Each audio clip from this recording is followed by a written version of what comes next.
چین کے پہلے مقامی کروز بحری جہاز ڈورے میجک سٹی نے تجرباتی سفر کا آغاز کر دیا۔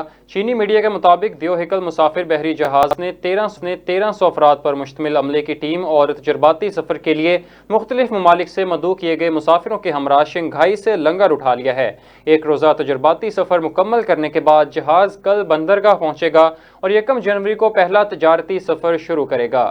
رپورٹس کے مطابق یہ توقع ہے کہ جہاز تجارتی سفر سے پہلے ایک اور تجرباتی سفر کرے گا۔ رپورٹس میں بتایا گیا ہے کہ کروز جہاز چین کی شپ یارڈ کمپنی CSSC کی کمپنی نے تیار کیا ہے۔ کروز کی لمبائی 323 میٹر اور وزن 1,35,500 ٹن ہے۔